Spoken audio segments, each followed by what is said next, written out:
Today's class, led by religious scholar Iqbal, is the ultimate test. Being present to the reality of death and your own mortality. You release any air, whatever, then the rest... Iqbal addresses this unsettling concept by demonstrating the Islamic practice of washing the dead. Then the left. But you just need to... There's no dirt that you're trying to get out of. You just ritually purifying it. It's metaphorical. Yeah. She just lift. Yeah, that's it. So okay. One of you would pull and the other would rub. But not too hard, just... Okay. It's a particularly sensitive subject, since each member of the group has had some close experience of death in their lives. It's all right, you just hold it. Both Simon and Khadija have survived life-threatening illnesses, while Midassar, Pom and Azim have lost loved ones. When she was just 12, Pom's older sister died of leukemia. The body just leaves the house for the graveyard. Thank you, Azim. Thank you very much. I want to ask Azim, how did he feel? I was thinking about death in my family. I've only really seen one person pass away. Okay. That was my grandma, and she lived with us for about 22 years. I was imagining the texture of the skin, the way the eyes were, the smell, the feeling. Yes. So you were there, you were present, you were feeling those things. Well, yeah. For me, it was just a mixture of different feelings. Most of it was kind of the feeling that it's just had to happen. And it's written, and it's qadr Allah, will of God.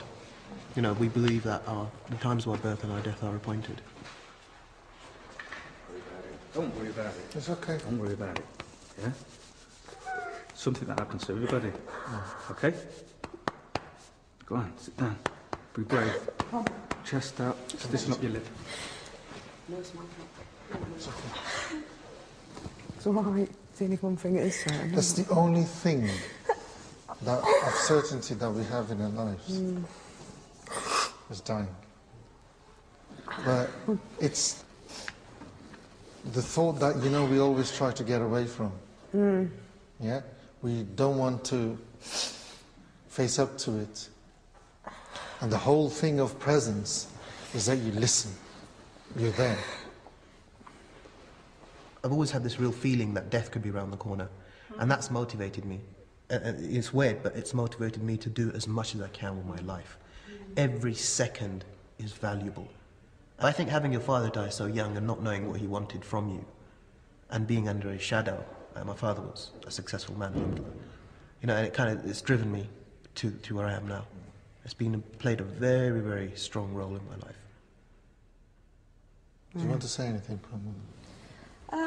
Yeah, I mean, seeing Azim there, it kind of reminded me of being there when my sister died, and I wasn't kind of old enough at the time to process it, and I don't think I have, and I just kind of felt like I was there.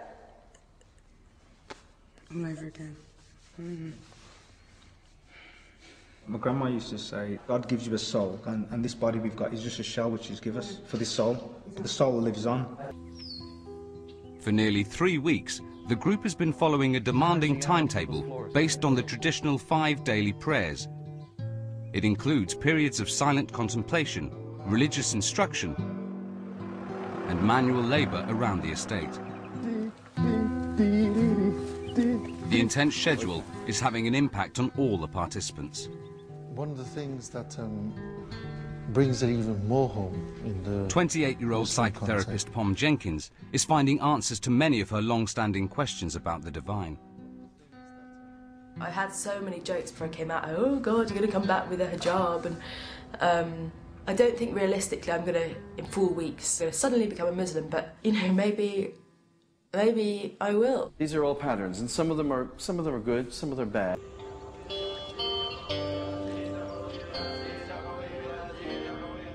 It's been the first Ramadan, my first fast in over 20 years, or 20-something years.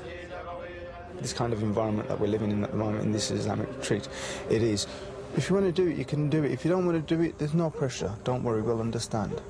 So which makes me want to do it.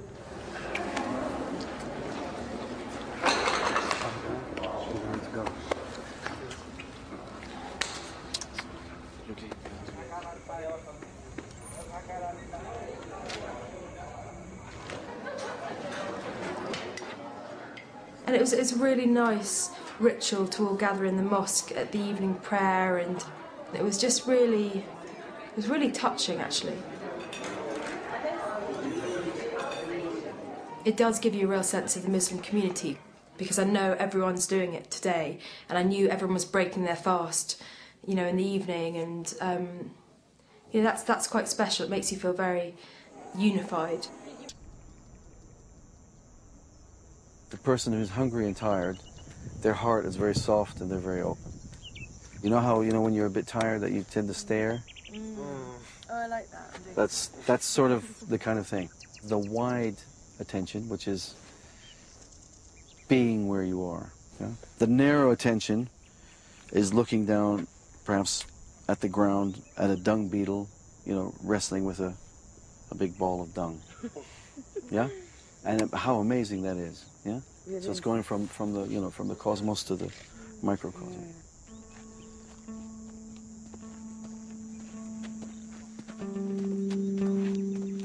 If you don't put into the struggle enough, you're not going to get anything out. I'm gaining a lot personally from the retreat, and the way that the retreat is run and the approach we're taking.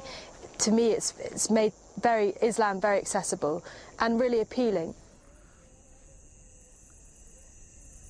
I mentally, physically, emotionally don't understand what they mean by that, that I'm not doing already. Okay, you have to rest the rational mind. You just got to rest that rational mind. And part of the fear, I think, that you're feeling, or part of the nervousness, if you like, is the letting go. Yeah.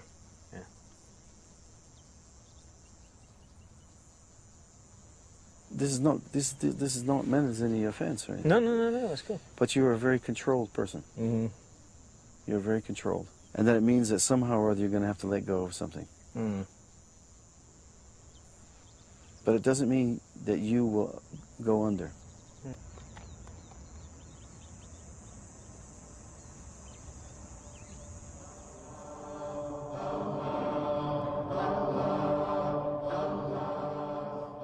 Pom is also finding Islam increasingly attractive, though for different reasons. I have been looking for a way to kind of regulate my connection to God, and I think this probably is it. One of my perspectives that's changed is I've always kind of chased freedom. Timetables and things just made me feel so trapped. But this is submitting to some kind of structure and framework of timetables. Just affords you a massive amount of freedom.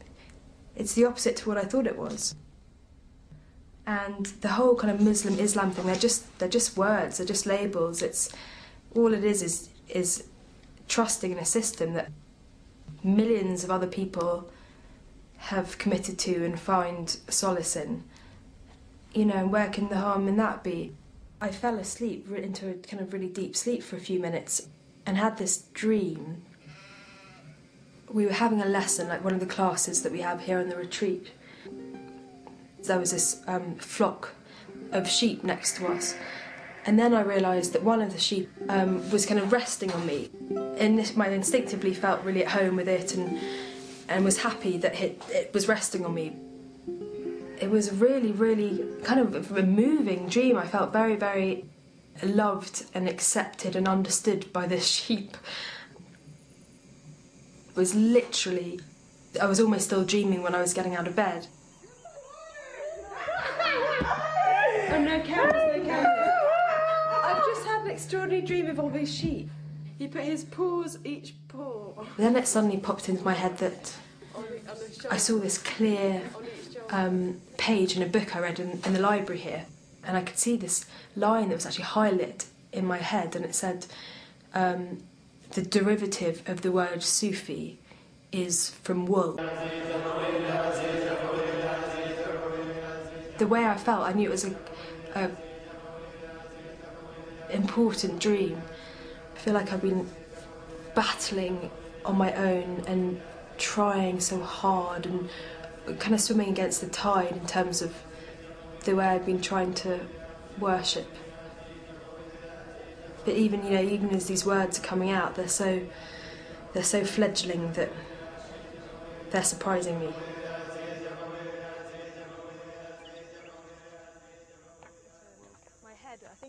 Pom has spent 4 weeks immersing herself in Islam. She has begun to find that the Quran answers many of her lifelong intellectual questions about the nature of the divine. The dream of apparently Sufi sheep has pushed her to the brink of a life-changing decision. I don't know, I feel quite kind of,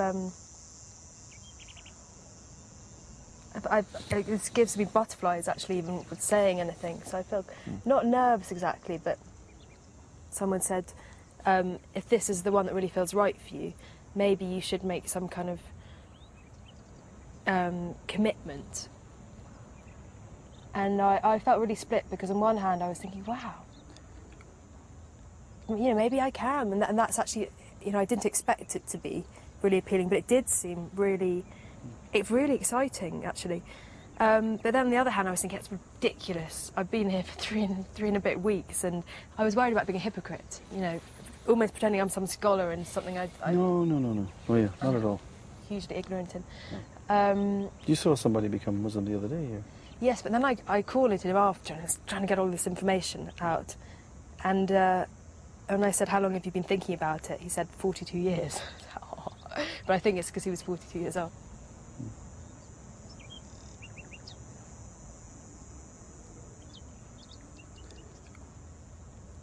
So, I think you need to make a decision. Well, I think I have. It's going to mean a profound change. I'm comfortable with that. I'd like to do it. Okay. What I'm going to do is I'm going to repeat to you these words. I'm going to repeat. All anyone has to do to become a Muslim is to repeat in good faith the words, I declare that there is no God but Allah, and that Muhammad is his last and final messenger. You ready? Yeah. Okay. Ashadu an la ilaha illallah la ilaha illallah wa ashadu Muhammad rasoolullah. Muhammad rasoolullah. That's it. Wow. Congratulations. Thank you. How do you feel?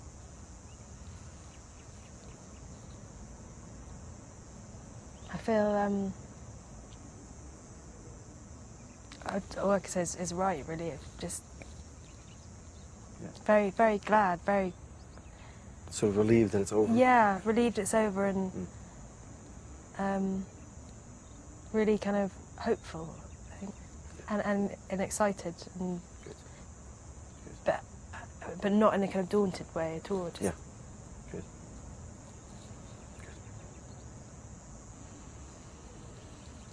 Wow.